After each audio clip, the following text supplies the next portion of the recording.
Hello, hi there. My name is Mercy and you're welcome to my channel. So today I'm going to be doing a video on as a follow-up to my video on Pluto in the 7th house or Scorpio in the 7th house. And just before I begin, I'm going to kindly ask you to please subscribe to my channel and click on the bell so that anytime I post you can be notified, and give a few disclaimers in this video that the first one being that this case is still unsolved. The last person that was seen with Gabby is still missing. That is her fiancé Brian. And also but so far the case has been ruled as a homicide, but I think we all have our assumptions as to what happened. We don't really know what happened, and Brian actually talks and we really know what happened to Gabby. Another thing that I would also like to add is that I'm in no way implying that this is exactly what happened. This is what happened, or that Gabby has this exact placement. Of course, I don't have access to her birth chart, and there are also very many astrological combinations that might lead to a place. And then we'll have to use the word allegedly because Brian has not been charged of anything. And so first of all, I'm going to start by describing who Gabby was. Gabby Petito was a beautiful 22-year-old girl, blue eyes with blonde hair, with a very bubbly personality.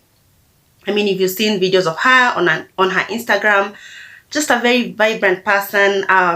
Yes, and she's described as somebody who loved yoga, she loved arts, she loved to travel and just explore life in general. She was a lady that was really close to her family, and this now we know from when we can see, even when she was taking this road trip with her fiancé Brian, she called her parents, she called her mom at least 3 times a week.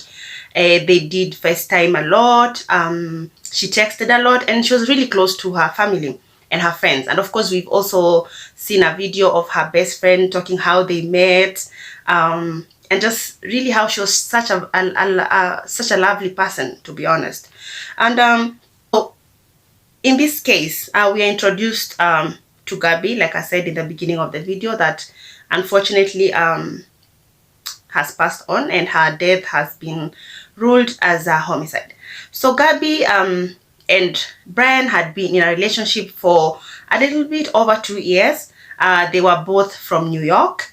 At a particular point, Gabby lived with Brian's family in their family home. So they were engaged, they were going to be married and spend the rest of their life together. So they started this road trip that they were going to be traveling across the state, in different states, and just so they bought. So they were using a camper van, that's a Ford Transit, a white one that they had renovated. I mean, it was beautiful. You could see the interior, the interior after it was done, which Gabby did most of the decoration, was just a beautiful place, like a safe place. Like, yeah, it looked like just a very nice, comfortable place in a camper van. Yeah. So on July 2nd, Gabby and her fiancé left to start this journey, and just document it. They were doing it on Instagram. They were also going to do it on YouTube, and also Gabby was starting her own blog to document her journey and what she was really enjoying this experience. And they seemed to really be a couple that was happy and in love and just enjoyed each other's company. So like I said, they started their journey on July 2nd. They left New York. For example, on July 4th, they were in Kansas. On July 8th, they were in Colorado Springs. On July 16th, they were in Utah. And then the next part in this story is on August 12th, where police were called to a domestic dispute. There had been someone who called and said that they had seen a couple who was fighting by the roadside, and that the guy had put his hands like to mug on the lady's face, and then he pushed her away. The lady was crying, and then they got into their van and drove off. So the police thought or followed that case up really to really check on them. And then So then there's a police footage that is really showing when the police approached them. Of course, they told them to pull over.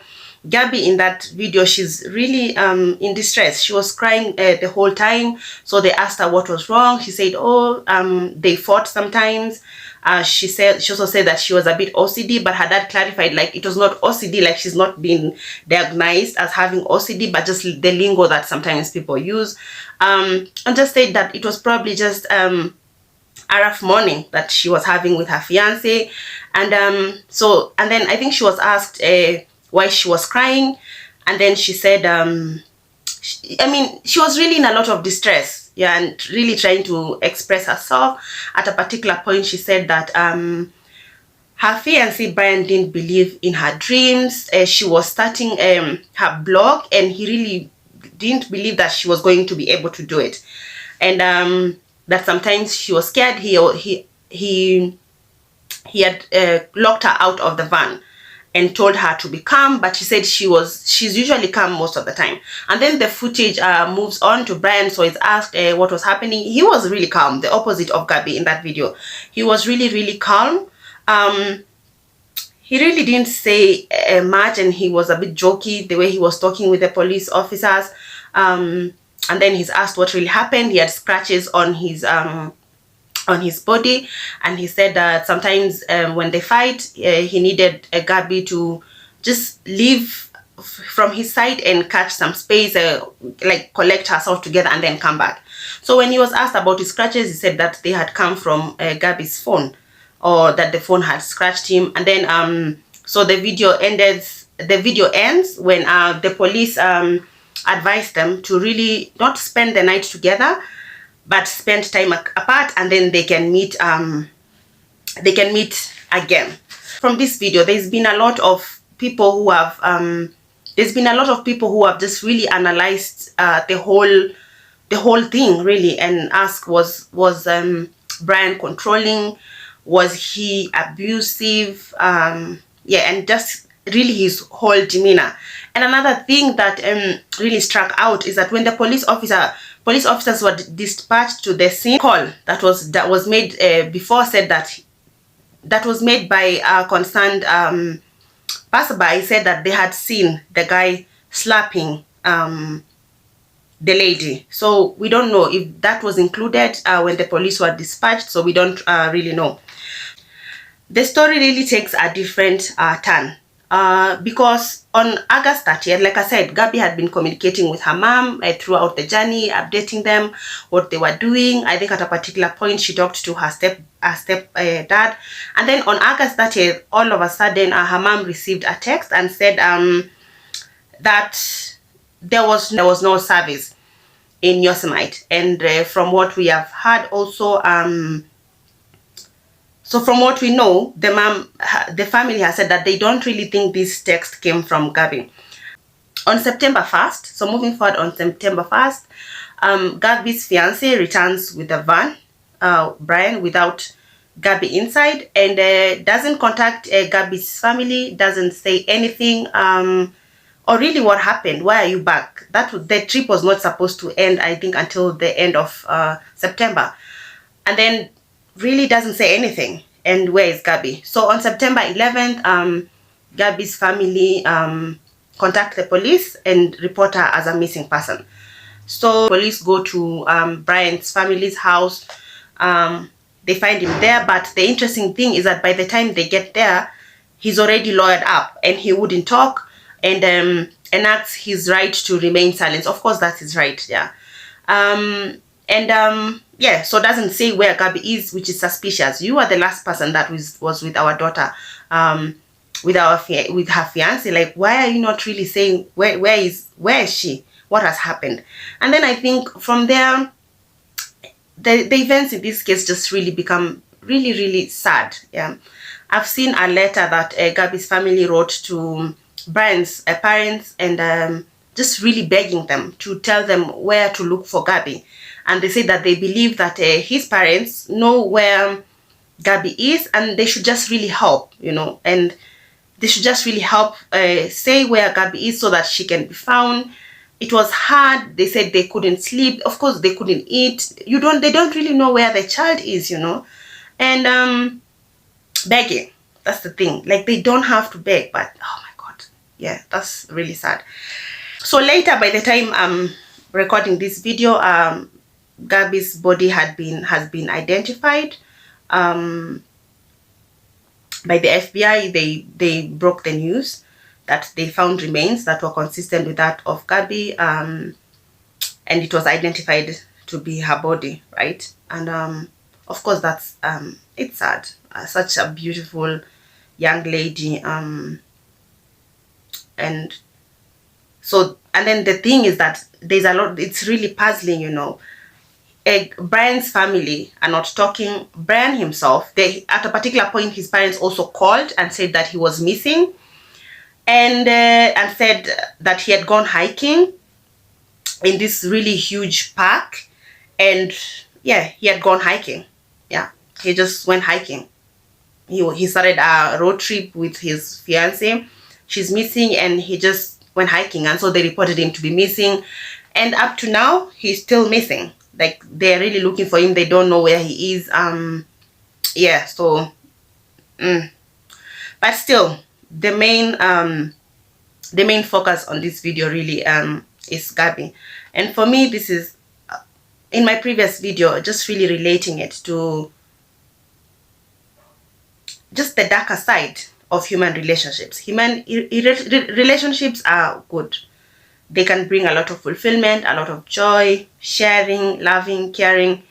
So allegedly, we don't really know what happened to Gabby. We don't know if Brian did anything to her.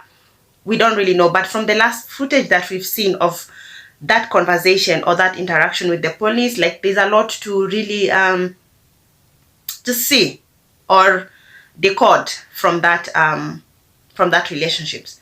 And just to really say, like, it's really sad sometimes when the people who are the ones who are supposed to love us, or the people who are supposed to be close to us, just really hurt us, and I'm sure, and just really hurt us and hurt even the people who are close to us. Like, this family is really mourning the loss of their daughter. Nobody ever saw that coming. I don't really I think so. And of course, Gabby trusted this man with her life, yeah, she just really trusted him with her life. She was going to spend the rest of their life with him.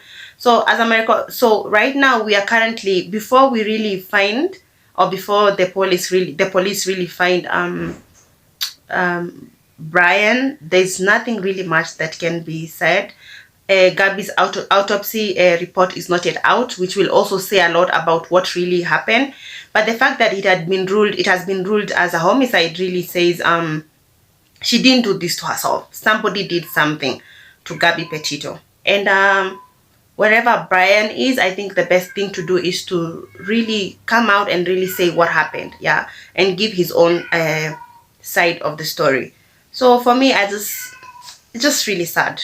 So with that, I'm just going to end this video here, and just relating it to my previous video is how I said there are many, like I said, there are many placements that can lead to domestic violence or to issues where another human being causes grievous harm to another human being. It's not necessarily just having this Pluto in the 7th house, but it really puts an emphasis on that. Things like abuse, trauma, domestic violence, even committing, like taking someone's life, things like those ones are ruled by those one, are ruled or are shown by that placement. And it's just really sad. Like, all of us have a sister, or all of us, when in a relationship, we're expecting the person who is with us to really love us and take care of us and not really harm us in that way. But people, for whatever reason, like I said, not everybody is good in these traits.